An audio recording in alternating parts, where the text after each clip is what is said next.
끝으로 형제들아 너희는 우리를 위하여 기도하기를 주의 말씀이 너희 가운데서와 같이 퍼져나가 영광스럽게 되고 또한 우리를 부당하고 악한 사람들에게서 건지시옵소서 하라. 믿음은 모든 사람의 것이 아니니라.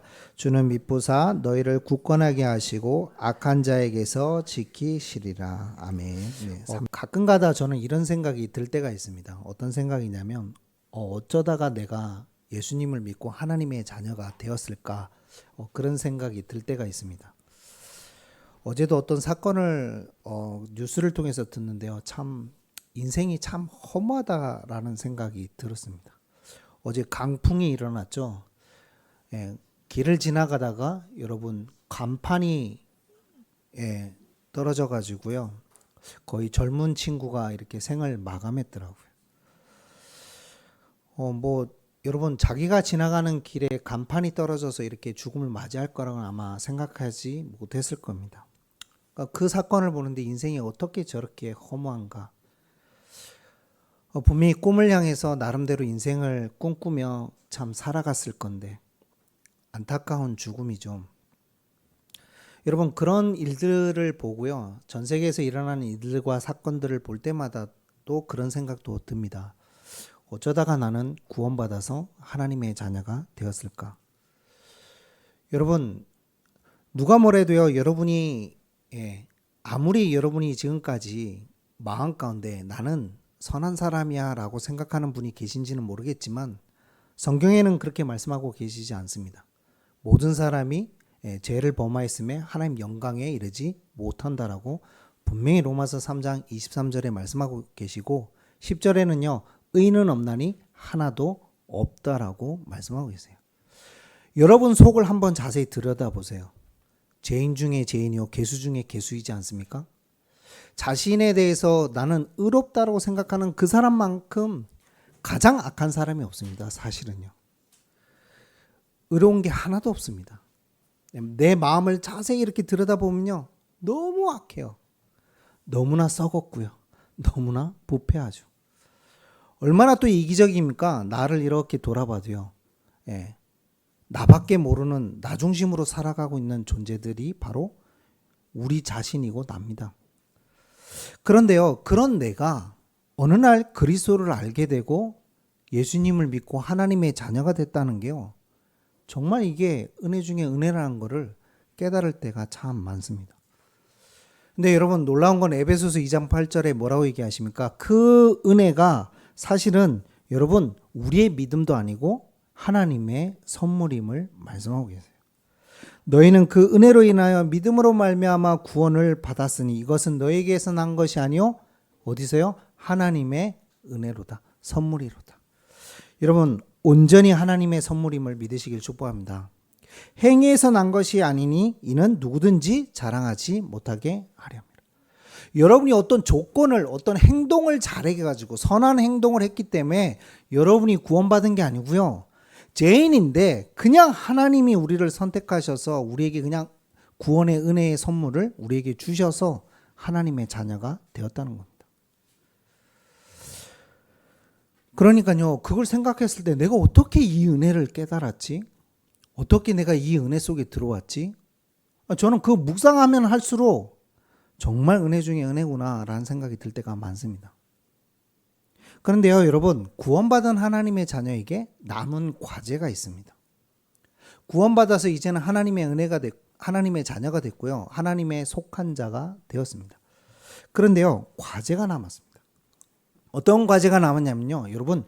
여러분 삶을 살아가면서 여러분에게 신앙생활이라는 과제가 여러분에게 남겨졌어요. 숙제 아닌 숙제입니다. 물론 그 과제조차도 숙제도 주체는 누구시냐? 하나님이 하시겠답니다. 그런데요. 여러분에게도 중요한 과제이기도 합니다. 그게요. 신앙생활을 해나가야 됩니다. 삶을 살아가는 동안 주님 앞에 가는 그날까지 우리가 뭘 영위해 나가야 되냐? 신앙생활을 영위해 나가야 돼요. 그런데요. 여러분 그 신앙생활마저도 하나님이 함께 하신다라고 말씀하셨는데 참 저도 이제 구원을 받고 하나님의 은혜 속에 어떤 파는 뭐 몇 년 몇 월 며칠에 구원받았는지 기억해야 된다고 얘기하는데, 네. 날짜는 저도 정확하게 모르겠어요. 네. 그냥 중3 때인 것 같아요. 근데 요즘 들어서 사실은 제가 구원받았다는 그 확신이, 여러분, 여러분의 확신입니까? 자기 확신인가요? 자기 믿음인가요? 저는 요즘 구원받았다는 그 확신이 과연 정말 확신일까? 이런 생각을 들 때가 참 많거든요. 구원 못 받았다는 게 아니고요. 나름대로 여러분 그 확신이 있지만 여러분 정말 구원의 은혜 속에 들어온 우리가요. 얼마만큼 하나님 앞에서 올바르게 신앙생활을 하고 있는 것인가 라는 생각들을 더 많이 요즘은 깊이 생각합니다. 여러분 일제강점기 시대 때 여러분 기독교가요 2%가 안 됐다라고 분명히 자료가 남겨져 있습니다. 그런데요 놀랍게도 요즘은 몇 프로입니까? 5명 중에 1명이 예수님을 믿고 교회를 다닌다라고 이야기를 한다고 하죠. 물론 몇 년 전에는 약 10년 전만 해도 무슨 시대가 됐냐? 천만 시대라고 한 적이 있었습니다. 그런데요 최근 통계를 보니까 여러분 우리나라 6대 교단이 있습니다. 가장 큰 교단, 뭐 합동측이라든지 이런 교단들 가장 큰 6대 교단 중에 여러분 통계를 합쳐보니까요. 코로나 이후로 50만 명이 줄었답니다. 그러니까 교회를 왔다가 떠난 분들이 50만 명이나 된다는 거죠. 왜 그럴까요, 여러분? 완전하고 완벽하게 우리가 신앙생활 할 수 없지만 신앙생활 하다가 중간에 사라진 분들 참 많습니다. 저도 30년 정도 됐거든요. 그러면 제가 중3 때부터 구원을 받고 나름대로 신앙생활을 한 게요. 한 30년이 된 것 같아요. 그런데 30년 동안 이렇게 쭉 돌아보면 함께 신앙생활한 분 중에 같이 지금까지 신앙생활에 있는 분들이 참 많지 않아요, 여러분. 물론 다른 교회에서 신앙생활하고 있는 분들, 열심히 하고 있는 분들도 계시지만 제가 알고 있는 분들 중에 저랑 함께 신앙생활하고 함께 교회 인도받고 했던 분들 중에 많은 분들이 지금 교회 자리에 앉아 있지 않은 분들이 참 많아요. 여러분, 왜 이렇게 많은 분들이 교회를 떠날까요? 뭐 이유가 있겠죠. 뭐 여러 가지 이유가 있는 것 같아요. 교회에 대한 불만도 있는 것 같고 원망도 있는 것 같고 지금 어떤 유명한 목사님이 원로 목사님이 되셨는데 굉장히 유명한 목사님입니다. 말씀도 너무나 정확하게 강해 설교의 대가입니다. 그 한 분의 원로 목사님의 실수 때문에 지금 또 난리가 났습니다. 교회가 막 반으로 또 쪼개지게 생겼어요. 그런 일들이 비일비재하게 일어나고 있습니다. 그것 때문에 서로 갈등하고 무너지고요. 쪼개지고요. 심지어 여러분 유럽 교회는요. 지금 많은 교회가 문을 닫고 있답니다. 랜드마크가 돼서요. 관광지가 된 교회들은요. 그런 성당들은 국가에서 관리를 하기 때문에 유지가 된답니다. 왜? 국가 돈이 많이 들어가고요. 심지어 관광지가 되다 보니까 뭐를 낼 수가 있습니까? 수익률을 낼 수가 있으니까 어디서 국가 차원에서 교회를 관리를 해준대요. 근데 그러지 않은 랜드마크가 되지 못한 교회들은 여러분 수천 개가 넘는답니다. 유럽 전체에. 그러다 보니까 처치 곤란이잖아요. 그래서 여러분 팔기 시작한답니다. 그래서 여러분 교회가요 나이트 클럽이 되고요. 교회가요 교회를 썼던 장소가 지금은 카페로 변하고요. 교회가 심지어 모슬렘 회당까지 되는 경우들이 비일비재하다라고 이야기를 합니다. 놀랍게도 여러분 지금 미국 교회도 무너지고 있답니다. 근데 대한민국도 줄고 있습니다. 주는 것을 이야기하고자 하는 게 아닙니다. 여러분 왜 그럴까요? 점점점 교회에 대한 신앙생활에 대해서 회의감을 느끼는 분들이 참 많습니다. 점점점 예배 숫자들은 줄고 있습니다. 작은 교회들이 여러분 무너지고 있는 경우들이 많다죠. 3년을 버틴다는 게요. 아니 10년을 버틴다는 게요. 옛말이 되었습니다. 코로나 이후로 우리나라도 여러분 수천 개가 교회가 문을 닫았답니다. 여러분 무엇 때문에 교회가 문을 닫습니까? 물론 교회당이 문을 닫은 거겠죠. 건물이. 그런데 과연 그렇습니까? 건물이 문을 닫았다는 얘기는 거기에 뭐가 없다는 거예요. 성도님들이 오지 않는다는 거고, 예, 진짜 교회는 뭔데요? 구원받은 하나님의 자녀가 교회잖아요. 그럼 그분들이 교회당에 예배하러 오지 않는다는 얘기거든요. 그럼 그런 일들이 비일비재하는 이유들이 뭘까요? 신앙생활이 무너지고 있다는 거죠. 왜 이렇게 신앙생활이 무너지고 있습니까? 여러분, 예수님이 3년의 공생애를 시작할 때요, 천국이 가까우니라 회개하라고 말씀 선포하시면서 많은 일들을 일으키십니다. 근데요, 말씀이 선포될 때마다 어떤 역사가 일어나냐? 능력과 기적이 일어났어요. 여러분, 근데 그때 보면 예수님께서 치유하신 병들이 있으세요. 그렇죠. 수많은 병들이 있었을 거 아닙니까? 그 당시에도 여러분, 암이 걸려서 죽어가는 분도 있었을 거고, 말 못하는 희귀병으로 죽는 분들도 많았을 거예요. 그런데 성경에 보면 여러분, 예수님이 주로 고친 병들에 대해서 여러분 기록되어 있는 것들 보면 주로 어떤 병을 고치셨는지 여러분 아십니까? 희귀병. 네, 희귀병. 그건 무슨 병? 여러분 보면요, 혈류증 여인을 고치는 장면이 있습니다. 그렇죠. 또 많이 고치는 병 중에 뭐겠냐? 중풍병자를 고치는 경우가 많습니다. 심지어 불치병 중에 하나인 문둥병도 고치는 경우가 많았어요. 근데 그 세 가지 병 외에도 분명히 많은 사람이 다른 병으로 고통당하는 분들이 많았을 거예요. 그럼에도 불구하고 왜 주로 이 세 가지 병을 고치셨거든요? 왜 그러냐? 예수님이 이 땅에 오신 건 병 고치러 오심이 아님을 이야기하고 있는 겁니다.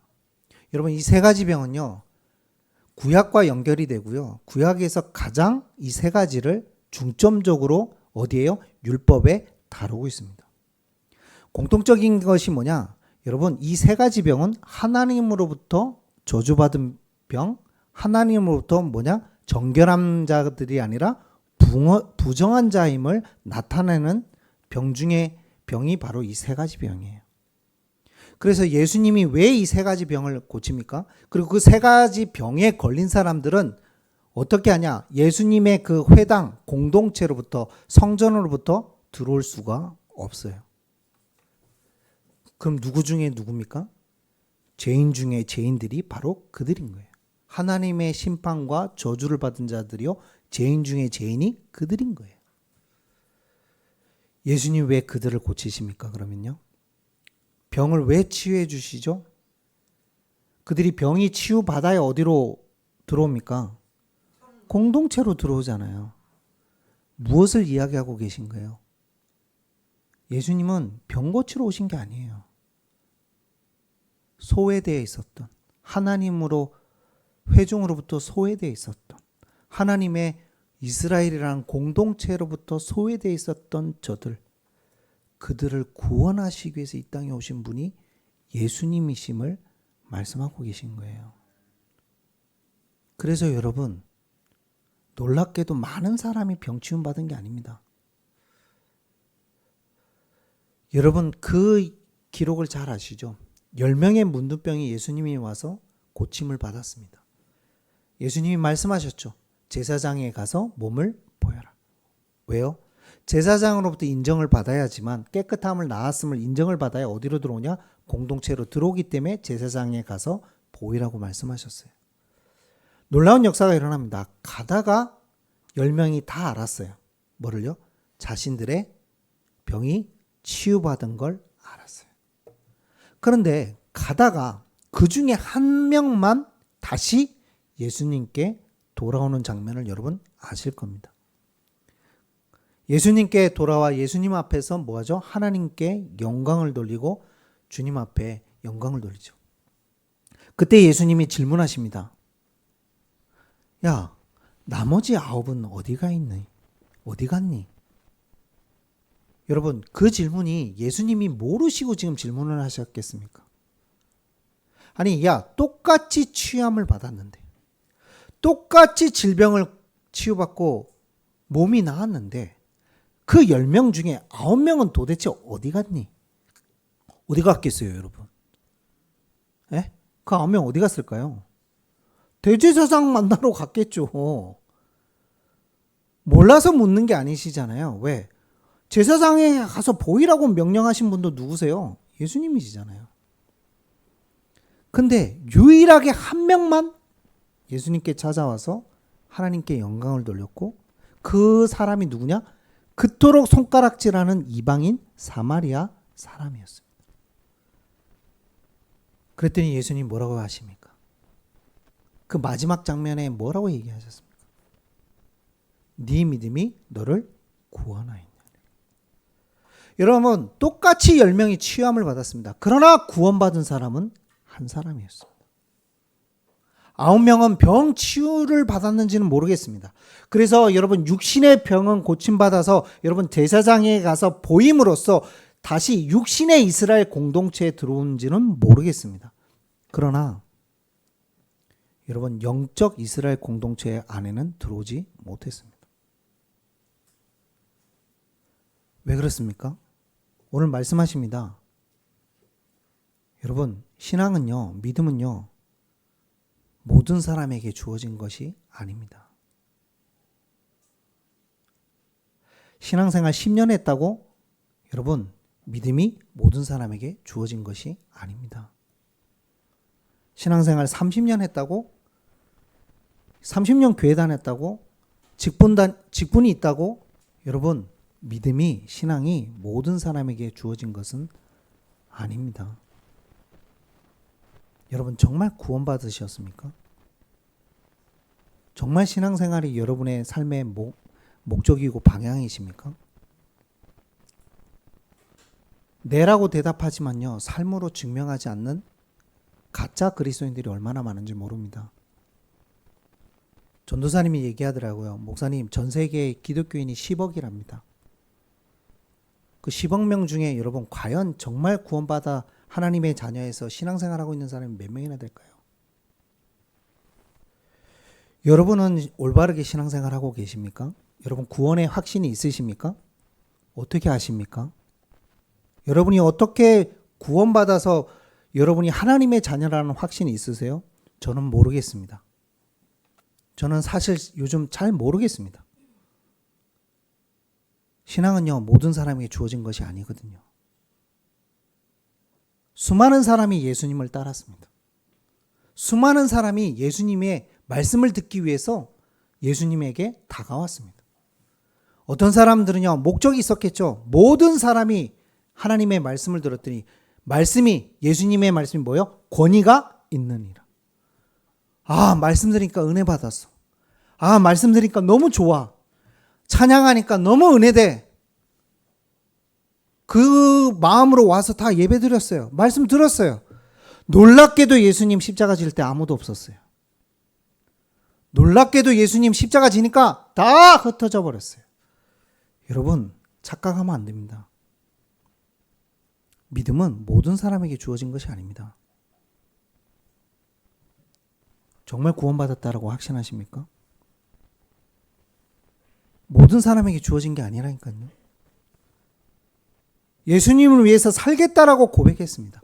예수님을 위해서 자기 목숨을 내놓겠다라고 이야기했습니다. 그 많은 제자들은 다 어디 갔습니까? 예수님 십자가 지니까요, 다 흩어져 버립니다. 여러분, 진짜 믿음이 무엇인지, 신앙생활이 무엇인지 깊이 묵상하신 여러분 되시길 축복합니다. 가짜가 너무 많아요. 여러분, 진짜 믿음이십니까? 여러분은 진짜 믿음 생활하고 계십니까? 가짜가 많다니까요. 그런 의미로 저는 확신하지 못하겠어요. 저를 볼 때. 예수님이 정말 나의 믿음을 보실 때 모든 사람에게 주어진 건가? 여러분, 놀랍게도 출애굽의 역사를 체험했습니다. 10번의 기적을 통해서요, 하나님의 살아계심을 보았습니다. 심지어 6월절 어린 양의 피 바른 날 아무 능력도 없이 자기가 한 건 피 바른 것밖에 없는데, 그 믿음을 가지고 그 언약, 그 말씀을 붙잡고 그냥 피 바른 것밖에 없는데 출애굽했습니다. 그런데요, 가나안까지 들어간 사람은 3사람밖에 없어요. 여러분, 구원의 여정이 있습니다. 가나안은 천국 입성을 예표하기도 합니다. 광야 생활은 뭘까요, 그러면? 우리 인생 가운데 신앙생활을 통한 구원의 여정을 의미하기도 합니다. 그런데 그 구원의 여정을 다 겪고 가나안까지 들어간 사람은요, 여러분 안타깝게도 1세대 중에는 모세, 여호수아, 갈렙밖에 없습니다. 구원은 모든 사람에게 주어진 것이 아닙니다, 여러분. 우리가 너무 많은 착각 속에 살아가고 있는지는 아닌지, 너무나 믿음을요, 신앙생활을요, 안주하고 있는 건 아닌지, 무엇을 위해서 살아가십니까? 여러분 한번 생각해 보세요. 왜 그렇게 열심히 사세요? 무엇을 위해서 그렇게 열심히 사십니까? 여러분 새해가 되면서 바뀐 것이 있나요? 바뀐 것이 없습니다. 거의 없어요. 일상생활 그대로입니다. 반복되는 것 그대로죠. 아침에 일어나면 출근하고 또 여러 가지 삶을 살아내고 바쁘게 살다가 또 집에 오고. 네, 우리 후대들은 방학이라서 네, 조금 좋죠. 네. 10시까지 자고 12시까지 잡니까? 아, 미인은 잠이 많아. 그래서 1시, 2시 삶의 변화가 없다니까요, 여러분. 그러니까 작년 여름방학이나 작년 겨울방학이나 지금 겨울방학이나 삶이 똑같아. 그렇죠? 변화가 없어요. 변화된 게 없잖아요, 솔직하게. 새해 들었다고 해서 여러분 뭐가 막 바뀝니까? 새해 들었더니 갑자기 로또가 생깁니까? 새해 들었더니 뭔가 한금이라도 여러분 얻으셨어요? 새해 들었더니 기대가 되십니까? 새 학기가? 다음 학기에는 내가 1등을 할 거야. 뭐 이런 기대가 되시나요? 아무것도 바뀐 게 없어요, 여러분. 근데요, 그래도 새해이기 때문에 돌아봐야 되지 않을까요?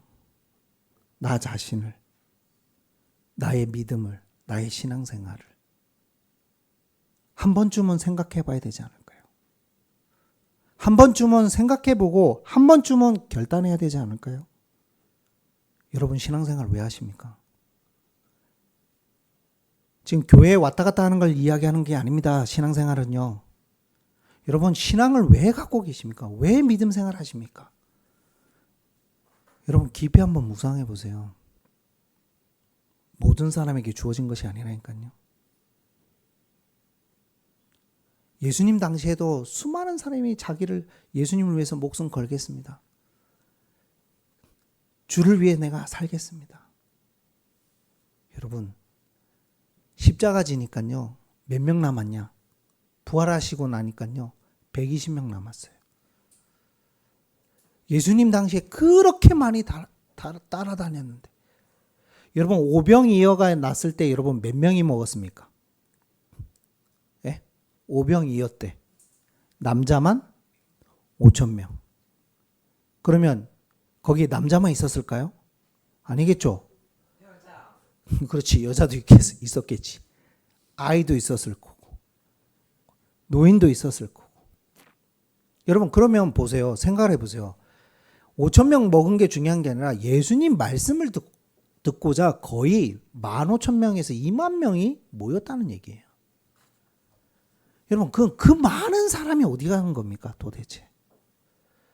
여러분 예루살렘 당시 예수님 당시 예루살렘 보통 6월절 이런 절기 아닌 날 여러분 주로 거기에서 거주하고 살고 있었던 인구가요. 학자들이 3만에서 5만으로 봅니다. 그러면 보세요. 15,000명이 모였다는 거는 지금 5만 명 중에 몇 명이 모인 거예요? 계산이 안 되죠. 지금 빨리.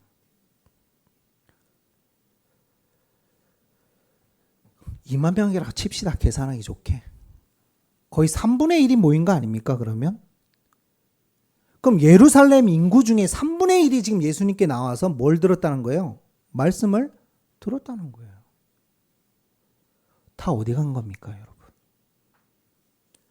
여러분 오순절의 역사로 인해서 초대교회가 역사가 일어났죠. 그때 숫자를 보면 몇 명이 그러니까 제자가 3천이 되었더라. 심지어 또 나중에는 또 베드로가 안진뱅이를 일으키고 복음을 전했더니 남자 수만 몇 명이 되었더라? 5천 명이 되었더라. 물론 여러분 6월절이 되면 약 15만 명으로 는답니다. 한 3배 내지 5배로. 왜? 사방에서 오니까 예루살렘에. 그런데 그 사람들 빠져나가고 나서 5천 명이 제자가 되었더라. 성경에 보면. 남자 수만. 그러면 여러분 생각해 보세요. 예루살렘 그래 많이 잡아야 5만 명이에요. 남자 수만 5천 명이 믿었다는 얘기는 여자 숫자가 포함된 것도 아니고 아이들 숫자도 포함되지 않았어요. 그러면 여러분 최소 잡아도요. 예루살렘의 3분의 1은 예수님을 믿고 돌아왔다는 거예요. 그런데 여러분 바울이 예루살렘으로 압송돼서 로마로 갔을 때 그 많은 제자들은 도대체 어디가 있습니까? 여러분 그 많은 제자들이 남아있다면 바울이 압송당할 때 가만히 있었겠어요? 힘만 합쳐도 충분히 막지 않겠어요, 여러분? 그 많은 제자들은 도대체 어디 갔을까요? 여러분 심지어 오늘 본문에 보면 데살로니가 후서에 문제가 있었습니다. 그런데 바울의 편지 중에 굉장히 칭찬하는 교회가 어디입니까? 믿음의 역사와 사랑의 수고와 소망에 있네. 너희들의 그 믿음의 역사로 인해 많은 사람들이 본이 된다. 칭찬한 교회가 어디죠? 데살로니가 교회입니다. 근데요, 그 교회 안에 어떤 문제가 들어왔냐?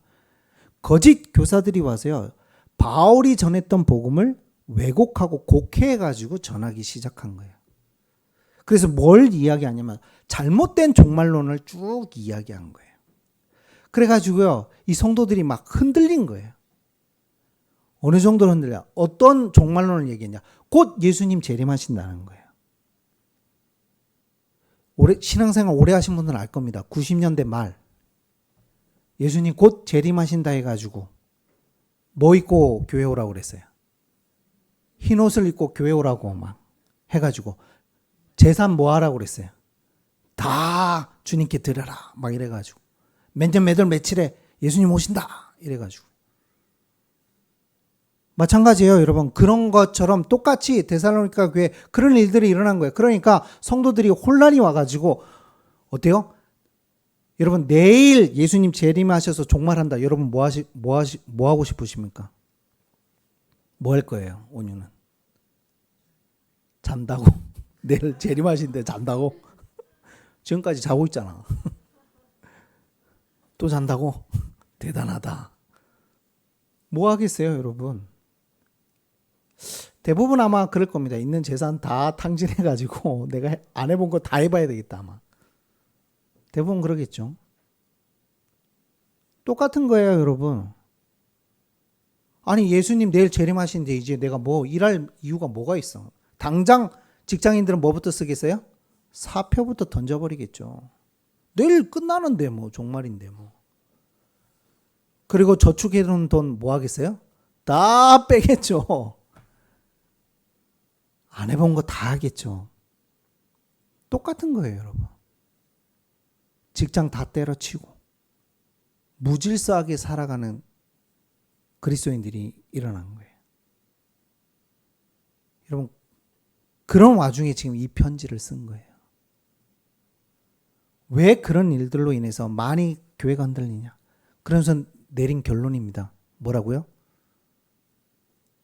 그게 비일비재할 거라고. 거짓 교사들의 가르침과 악한 자들이, 여러분 이 악한 자들 중에 뒤에 보면요, 사단에게 조종당하고 있는 자들이라는 의미예요. 그 자들로 인해서 교회 안에 뭐가 일어난다? 소동과 여러 가지 일들이 일어날 것이다. 그런데 여러분 그런 소동과 문제 속에서도 하나님은 신실하셔서 누구를 지키시냐? 구원받은 하나님의 자녀를 지키시고 계신다는 의미예요. 그런데 그 믿음이 누구에게 다 주어진 것이 아니라 모든 사람에게 주어진 것은 아니라는 말씀입니다. 여러분이 구원받은 게 최고의 은혜입니다. 근데요, 과제가 남았습니다. 신앙생활을 왜 우리가요, 내가 원하는 대로 살아가는 것이 아닙니다. 여러분, 진짜 고민해 봐야 됩니다. 구원받은 게 맞는지. 모든 사람에게 주어진 것이 아닙니다. 여러분, 앉아있다라고 구원받았다라고 착각하시면 안 돼요. 교회 와서 앉아서 내가 예배 드리고 있다고 구원받았다라고 착각하시면 안 된다고요. 신앙생활은 삶으로 증명해야 됩니다. 주일뿐만 아니라 6일 동안 변화되는 삶으로, 하나님이 원하시는 방향으로 내 삶을 조금씩 점진적으로 변화되는 삶으로 바꿔나가는 겁니다. 물론 그것의 주체도 하나님의 은혜입니다. 그런데요, 여러분도 그 은혜에 기도해야 되고, 여러분도 그 은혜에 발맞춰야 되고, 여러분도 그 은혜에 몸부림쳐야 됩니다. 언젠가는 되겠지? 여러분, 죄송하지만 되지 않습니다. 되지 않는다고요. 하나님은 그렇게 우리를 내버려 두지 않으십니다. 신앙이 나에게 주어졌다고 해서 여러분, 모든 것이 내 것이라고 착각하면 안 됩니다. 오늘 분명히 얘기하십니다. 신앙은 모든 사람에게 주어진 것이 아닙니다. 여러분의 믿음이 하나님 앞에서 올바르게 세워져 가시길 축복합니다. 그러려면 새해잖아요. 자신을 돌아보세요. 정말 하나님 앞에서 내가 올바른 믿음 생활을 하고 있는 것인가? 그리고 정말 하나님 앞에서 내가 완벽하라, 완전하라고 말씀하신 적은 없어요. 여러분, 신앙생활을 증명하고 있는가?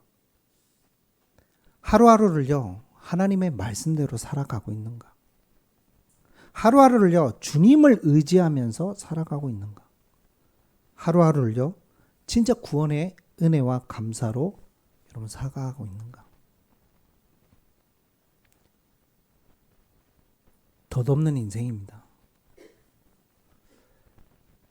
이번 주 괜히 저는 좀 그렇더라고요. 그냥 마음이 그랬어요. 네.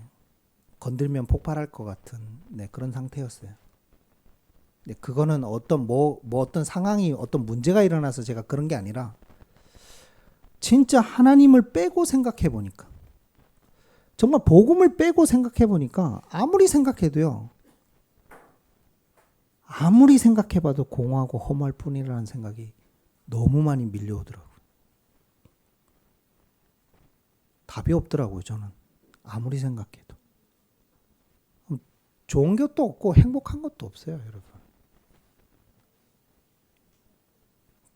복음을 빼고는요, 그리스도를 빼고는요, 하나님의 은혜를 빼고는요, 신앙생활을 빼고는요, 어떠한 것도 행복이 없다는 생각이 굉장히 많이 깊이 묵상되어졌어요. 그러니까 내 마음이 너무 괴로운 거예요. 그런 와중에서도 한 가지밖에 붙잡을 게 없다는 생각이 많이 들었어요. 여러분, 주님만 바라보시길 축복합니다. 그래서요. 왜냐? 3절입니다. 주는 미쁘사 너희를 굳건하게 하시고 악한 자에게서 지키시리라. 이거는 나에게 주체가 없어요, 여러분. 삶의 주체가 저에게 전혀 없어요. 주님이 여러분을 굳건게 하셔가지고 주님이 여러분을 지키신답니다. 그거는 주님이 신실하신 거예요. 하나님이 신실하시지 우리는 전혀 신실하지 못해요. 지킬 수도 없고요. 근데 하나님이 하시겠답니다. 여러분, 오늘 꼭 이 말씀을 가지고 묵상하시길 축복합니다. 그래서요, 과연 나는 신앙은 모든 사람에게 주어진 것이 아닙니다. 깊이 묵상해 보세요. 그 은혜 가운데 있는 자가 되시길 축복합니다. 기도하겠습니다. 하나님, 감사를 드립니다. 많은 사람들이 예수님을 믿는다 하고 따른다라고 고백을 했습니다. 예수님을 위해서 오히려 목숨마저도 내놓겠다라고 말하는 사람들도 많았습니다. 심지어 복음이 무엇이다, 복음이 이렇다 저렇다 올바르게 말씀을 전하는 것처럼 하는 사람들도 많았습니다. 그러나 예수님이 십자가 지시고 본인들이 원하는 것들이 채워지니까 하나님 예수님 곁을 떠나 세상을 향해 나아가며 예수님을 온전히 오히려 핍박하며 오히려 예수님을 못에 박으며 오히려 예수님을 부인하는 자들로 변하는 일들이 많이 일어났습니다. 주님, 그걸 통해서 우리가 실망하기보다는 오늘 말씀처럼 신앙은 모든 사람에게 주어진 것이 아님을 믿습니다. 오히려 그 은혜 가운데 하나님 우리를 부르심을 감사드립니다. 나의 믿음과 신앙생활이란 것이 완벽하고 완전할 수는 없지만 하나님 깊이 묵상하게 하사 나를 날마다 주님 말씀 앞에 주님 앞에 세우는 자가 되게 하여 주옵소서. 나를 하나님 너그럽게 생각하는 것이 아니라 나를 더욱더 하나님 은혜 가운데 들어가게 나의 몸을 치는 자가 되게 하시고 정말 주님이 함께 동행하고 있음에 감사함으로 발맞춰 나아갈 수 있는 죄가 되게 하시며 정말 하나님의 은혜 가운데서 올바른 신앙생활이 되어질 수 있도록 성령으로 역사하시고 말씀 따라 살아가기 위해 부족하지만 몸부림치며 하나님 실천하며 나아가는 그래서 삶을 통해 하나님 신앙생활을 통해 증명하는 자가 되고 열매 맺는 자가 될 수 있도록 성령께서 역사하시고 응답하여 주옵소서. 하나님 거짓 교사가 되지 않게 하시고 거짓 신앙인이 되지 않게 하시며 참 믿음의 생활을 해나가는 영위해 나가는 이루어가는 우리 모든 구원받은 하나님 자녀가 되게 하여 주옵소서. 감사하며 예수 그리스도의 이름으로 기도하옵나이다. 아멘.